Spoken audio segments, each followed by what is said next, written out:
E você falou agora aí de juntar, né, as intervenções, né, da nutrição com a intervenção física, e a gente ainda está nesse caminho aí de entender realmente o quão eficiente que é isso, né? Tem uns estudos que mostram os resultados interessantes, outros já mostram nem tanto, e aí que vem o problema, né, de qual que é a intervenção que a gente tem que fazer.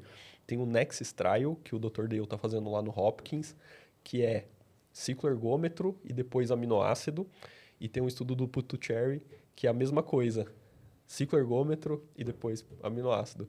E é um erro fatal. Para mim, os dois vão dar negativo, porque ciclo ergômetro não é exercício resistido. Você pode fazer ele virar resistido, mas você tem que ser um cara especialista nisso e entender que é isso que você quer fazer com ele. Porque se você só colocar o cara para pedalar, principalmente o ciclo ergômetro que eles usam, que tem a opção inclusive de fazer passivo, não vai gerar o resultado que a gente... Motomed que eles usam? Eles usam o Motomed. Não vai chegar lá. E, cara, isso é muito, muito louco de pensar, né? Eles estão fazendo puta estudo legal. E talvez a gente não chegue no resultado que a gente imagina, porque talvez a intervenção não era a melhor possível que a gente podia fazer para um músculo, que é dar sobrecarga. Né? Mas precisa desse resultado, talvez, Precisa. não positivo. Para se pensar, tá, o que a gente fez aqui? E aí discute-se a cicloergometria e dá-se um próximo passo. Acho que é natural isso acontecer. Mas eu torço para dar positivo, porque cicloergômetro é uma coisa muito simples, muito mais simples de fazer do que exercício resistido. Por isso que no fundo eu torço para dar positivo, porque aí eu tenho mais chance da coisa acontecer na vida real. Porque exercício resistido não é fácil de fazer. O Diogo treina todo dia. Não é simples. A prescrição, pensar a longo prazo, microciclos. Então, assim, não é uma coisa simples. E mais ainda, vamos além. Existe algo que a gente não leva em consideração, que é o descanso. O melhor fator de recuperação anabólica nem é o efeito ergogênico lá do estímulo. Você não termina o seu exercício quando você vai para academia. Tipo a história do tá pago. Tá longe de estar pago. Você precisa dormir, precisa descansar, precisa liberar hormônio para recuperar.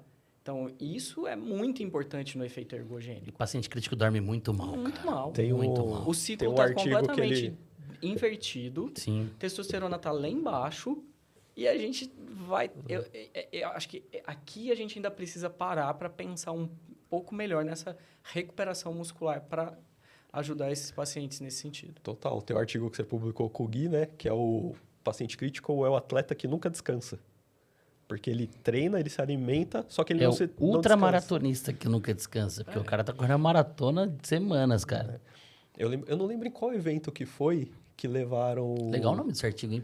Que levaram... Como que é o nome dele? Da ginástica? O Diego Hipólito. O Diego Hipólito. Cara, esse evento... Porque eu fiquei dando aula disso e ele ficou na esteira. E aí a gente depois fez um paralelo, porque era a publicação do artigo. Esse evento foi muito legal, essa aula foi muito legal. Que mancada com o Diego Hipólito, né?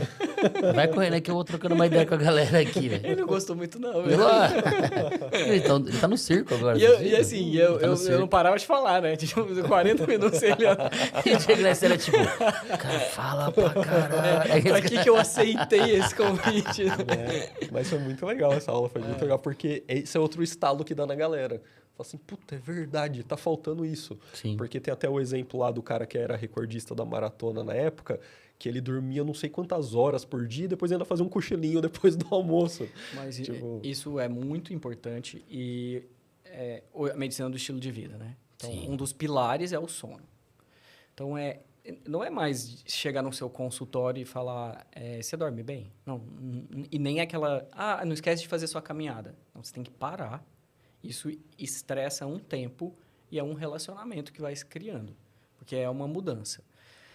Voltando para a parte preventiva e depois a gente leva isso para a UTI. Assim, a mudança de hábito, quando você não tem aquilo lá, ela precisa de 90 dias. Dentro desses 90 dias, você precisa de 70 vezes de repetição. Para uma área do cérebro, que é o hipocampo, começar a fazer neuroplasticidade, falar assim, incorporei isso daqui. E aí vai ficando cada vez mais fácil incorporar isso. Imagina uma pessoa que não dorme, você criar um novo hábito para ela e achar que, então você dorme 6 horas, 5 horas, então a partir de agora você tem que dormir 9 horas. Não vai funcionar. Não vai funcionar. Tem que entender como que é isso. E vai ser uma mudança em 90 dias. Então, tem que falar para ela, não frustra, porque às vezes a pessoa só fica lá no anel, vendo o sono, ou no relógio vendo o sono, se tá bom ou não, porque eles querem imediatamente uma mudança. E ela leva um tempo para isso. E tempo de sono não é igual a qualidade de sono. Então, existem as faixas etárias hoje que a gente chama de no mínimo, né? Então, adulto jovem é de 7 a 9 horas. Então, é essa faixa etária, essa faixa de tempo de sono aí. Sim. E só que tem que entender que o sono do REM, que é o sono de qualidade, é ele que mais vai liberar essa produção hormonal. E aí tem várias histórias e intervenções do tipo... Carboidrato muito perto do sono vai atrapalhar a liberação de GH, que é o principal elemento para fazer reparação muscular. Porque a explicação de higiene do sono, e isso é muito importante para a parte de recuperação muscular. Se hoje, o atleta hoje, quando a gente vai tratar um atleta, número 1 é o sono dele. Depois eu vou preocupar com a parte da reabilitação junto com educador físico e fisioterapeuta. Terceiro é a proteína, é a suplementação. É número 1 o sono dele.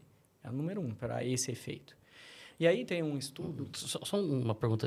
E esse paciente está recebendo caloria full time? Esse também é um drama nessa recuperação. Mas aí entra numa outra história. Porque o paciente ele tolera mais quando o volume é menor.